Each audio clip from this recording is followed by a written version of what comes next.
जय श्री कृष्णा। बहनों भाइयों, आज हम चर्चा करेंगे मूल नक्षत्रों में। मेरे पे मैसेज में कमेंट्स बॉक्स पे आता रहता है कि गुरुजी मूलों के कौन कौन से नक्षत्र होते हैं और हर नक्षत्र का हर चरण का क्या प्रभाव होता है। इसलिए मैंने आपको एक वीडियो के द्वारा, और ये मैंने लिखा भी है, इसके द्वारा आपको मैं समझाने की पूर्ण कोशिश करूंगा। पहला आप नक्षत्रों के मैं विषय में आपको बता दूं, कुल अभिजीत नक्षत्र सहित 28 नक्षत्र होते हैं। अभिजीत नक्षत्र को हम मुहूर्त निकालने के लिए छोड़ देते हैं, फिर रह जाते हैं 27 नक्षत्र। जैसे कि 9 ग्रह होती हैं: केतु, शुक्र, सूर्य, चंद्र, मंगल, राहु, बृहस्पति, शनि, बुध। हमेशा ध्यान रखो, हमें इन्हें क्रम में याद करना होता है। जैसे पहला नंबर अश्विनी, 10वां नंबर मघा, मतलब इनके हमें विद नंबर याद करने पड़ते हैं। इससे फायदा क्या होता है हमें? 1, 10, 19, यानी कि हम 9 जोड़ते चले जाएंगे। 2, 11, 20, 3, 12, 21, 4, 13, 22। मतलब इसी तरीके से हम 9 ग्रहों को इस क्रम से उन्हें नक्षत्र दे देते हैं। जब बच्चा पैदा होता है, हर पेरेंट चाहते हैं कि मैं किसी अच्छे ज्योतिषाचार्य से पूछूं कि ये कौन से नक्षत्र में हुआ है, ये मूलों के 2 नक्षत्र में ही नहीं हुआ। एक हम जब साधारण दृष्टि से देखते हैं तो 6 नक्षत्र जो होते हैं, अश्विनी, अश्लेषा, मघा, ज्येष्ठा, मूल, रेवती, ये मूलों के नक्षत्र होते हैं। लेकिन जब हम जाते हैं इनकी बारीकियों में, सबको पता है कि हर नक्षत्र के 4 चरण होते हैं। तो मैंने आज एक इस चार्ट के माध्यम से मैं बताऊंगा कि यदि सपोज कर लो कोई बच्चा मूल नक्षत्र में पैदा हुआ है तो प्रथम चरण में उसका क्या फल होगा। सारे नक्षत्र चरण खराब नहीं होते, दूरते में क्या होगा, तीर्थ में क्या होगा, चतुर्थ में क्या होगा। लेकिन हाँ, आपको एक बात अवश्य ध्यान रखनी चाहिए, और करते भी हैं सभी जिन्हें ज्योतिष का ज्ञान है। यदि किसी कारण कोई बच्चा मूलों में पैदा होता है तो उसके मूल अवश्य शांत कराएं। और दूसरी बात, आपको एक बात और बता दूं, किसी कारणवश या किसी मजबूरी वश हम मूल शांत नहीं करा पाते तो जब बच्चे का जन्मदिन आता है, किसी भी अच्छे पंडित से मिलें, वो आप जब वो नक्षत्र आएगा उस नक्षत्र में भी मूल शांत हो सकते। ये नहीं है कि इसे केवल मतलब बचपन में शांत। मैंने 50-50, 60-60 साल के जो जातक थे, जो परेशान युक्त थे, उनके मूल शांत करवाए। लेकिन हाँ, ध्यान रहे कि ये जो नक्षत्र हैं, इनमें उत्पन्न जातक को परेशानी तो झेलनी पड़ती है यदि इनके मूल शांत ना कराए। आइए अब चर्चा करते हैं बोर्ड में। देखिए, ये मैंने नक्षत्र लिखे, 6 नक्षत्र: मूल, अश्लेषा, अश्विनी, मघा, रेवती, ज्येष्ठा। सबको पता रहता है कि मेरा नक्षत्र कौन सा है और मैं कौन से चरण में पैदा हुआ हूं। आप देखेंगे यदि मूल नक्षत्र है तो जातक मूलों पैदा होगा। यदि वो पहला चरण है तो पिता की मृत्यु, यानी कि फादर के लिए शुभ नहीं हो। यदि दूरता चरण है, किसका? मूल का ही, क्योंकि 4 चरण होते हैं, तो माता की मृत्यु। यदि तीसरा चरण है तो धन हानि। यदि मूल का 4था चरण है तो भूमि हानि। यानी कि पहले चरण में पिता की मृत्यु, दूसरे माता की मृत्यु, तीसरे में धन हानि, चौथे में भूमि हानि। यानी मूला के चारों के चारों चरण कष्टकारी होगा। अब आते हैं अश्लेषा में। यदि अश्लेषा का प्रथम चरण है धन हानि, दूसरी है भाई की मृत्यु, तीसरी है माता की मृत्यु और चौथी है पिता की मृत्यु। यानी कि चारों के चारों चरण खराब है। पहले में धन हानि, दूसरे भाई की मृत्यु, तीसरे में माता की मृत्यु और चौथे में पिता की मृत्यु। अब आते हैं हम अश्विनी में। प्रथम चरण में पिता को भय, इसमें मृत्यु नहीं दिखाया, मतलब पिता को किसी भी तरह की परेशानी का भय बना रहेगा।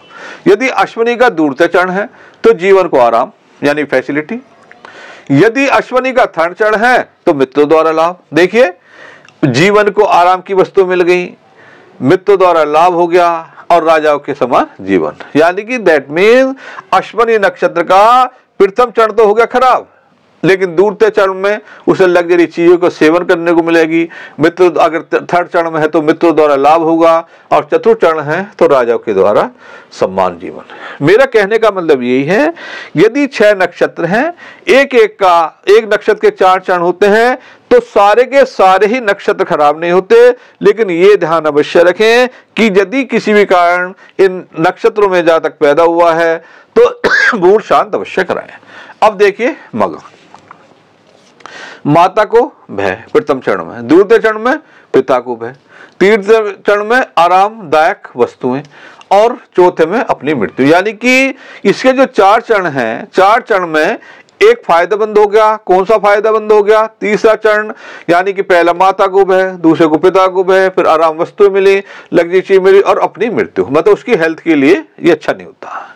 अब आते हैं हम रेवती में, राजा के समान जीवन।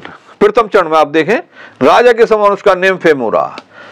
फिर आते हैं दूसरा चरण में, ये हम इस तरह से, क्योंकि मेरा चार्ट बनाने का मकसद ये है, हम केवल यही नहीं कह सकते कि 6 के 6 नक्षत्र खराब हैं, उनको हमको चरण देखना पड़ेगा, और चरण के हिसाब से हमें देखना पड़ेगा कि शास्त्र हमें क्या फलित या क्या प्रेडिक्शन देता। यदि रेवती नक्षत्र है तो प्रथम चरण में राजा के समान जीवन, दूसरे चरण में भूमि हानि, तीसरे चरण में धन हानि, और चौथे चरण में कई समस्याएं।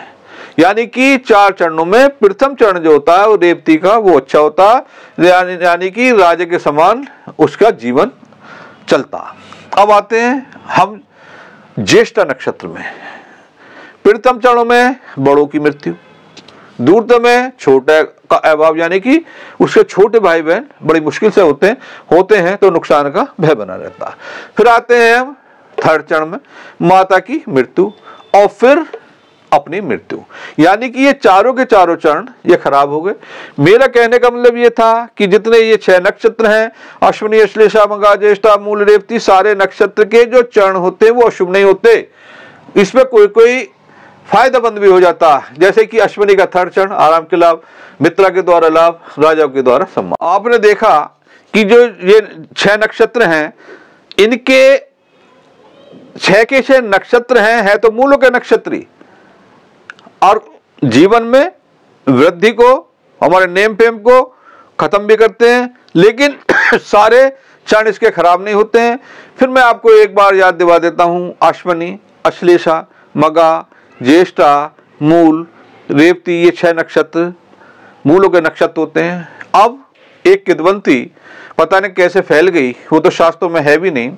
कहते हैं कुछ, यदि किसी कारणवश बचपन में मूल शांत ना कराए गए हों, बोले फिर कभी शांत नहीं होंगे। ऐसा नहीं है।